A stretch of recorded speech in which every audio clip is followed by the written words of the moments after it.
नमस्ते सबैजनालाई, good afternoon. यो भिडियो एडिट गर्दामा यहाँ दिनको 2 बजेको छ अनि अहिले चाहिँ मेरो छोरीलाई बिहानमा स्कुल पठाउनु लागेको होइन। अनि राम्रो लागेर मैले चाहिँ भिडियो बनाइदिएको छोरीलाई सिकाइरहेको थिएँ मैले यस्तो गर्दै हिँड भनेर होइन। अनि मैले चाहिँ छोरीलाई स्कुल पठाइसकेँ। अब चाहिँ म दिउँसो भइसक्यो होइन। म चाहिँ अब के पोडी टिप्न लागेको होइन। अनि गुन्द्रुक बनाउने भनेर साग पनि टिप्न लागेको, सागहरू छिप्पिसकेको छ। अनि हेर्न सक्नुहुन्छ होइन, मैले टिपिसकेँ, साग पनि टिपेर राखिसकेँ। भिडियो नै बनाउन पाएन, के गर्ने होइन साथीहरू। अनि म चाहिँ अब यहीँ बोडी रहेछ अलिअलि घिउसिपी त्यही टिप्न लागेको साथीहरू देख्न सक्नुहुन्छ। मैले अब घिउसिपी टिप्न लागेको, यस्तो कलिलो हरियो थियो होइन। अनि मैले देख्नै थिएन कि, अनि म त भएको छैन होला भनेको त। अनि साग टिप्दाखेरि मैले देखेँ, अनि त्यही भएर मैले टिप्न लागेको बेलुका खानको लागि। तरकारी पनि थिएन, ठिकै भयो। साग खायो भने चिसो लाग्छ साथीहरू, बच्चाको आमा के गर्ने होइन। अनि यस्तो मलिलो माटोमा पनि हेर्नु न, यो चाहिँ बोडी हो होइन, बोडी चाहिँ भएन क्या। यस्तो के अरे बालुवा बाटोमा के नभएर अनि हुन्न भनेर मैले यतिकै बनाइदिएको थिएँ। हेर्नु न यस्तो चाहिँ भएछ तरकारी।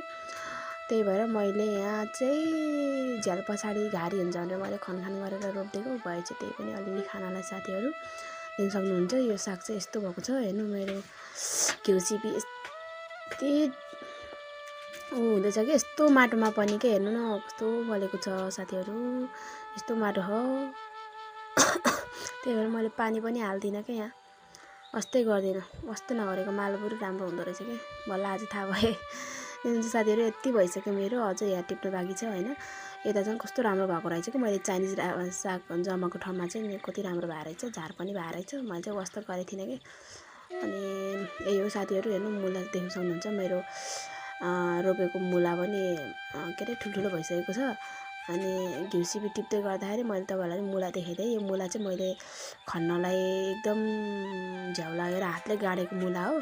माथि भएको मुला उम्रेन, मुनि भएको मुला चाहिँ उम्रेर यतातिर भइसकेको छ साथीहरू। यसलाई अचार गाड्नुपर्छ साथीहरू। यतिको भन्दा त छोरी त बाख्राकोमा निस्केर बाख्रा गुचलाएर हाल्छ। अनि मैले फेरि गाडीमा हालिदिएँ साथीहरू, देख्न सक्नुहुन्छ।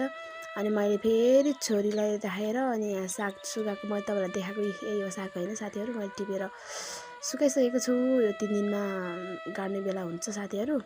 अनि अझ यता साग रहेछ, अनि यो साग पनि के छोड्ने भनेर फेरि मैले टिप्दिएको कि, म यस्तो साग खाँदिनँ कि, चिसो लाग्छ। म चाइनिज साग मात्रै खान्छु साथीहरू। चाइनिज साग चाहिँ किनकि चिसो फाल्छ नि त, चिसो फाल्छ होइन, चिसो चाहिँ लाग्दैन खाँदा। यो चाहिँ चिसो लाग्छ क्या, चाइनिज साग र तोरीको साग चाहिँ चिसो लाग्दैन, यो चाहिँ चिसो लाग्छ। त्यही भएर म खाँदिनँ कि। अनि साथी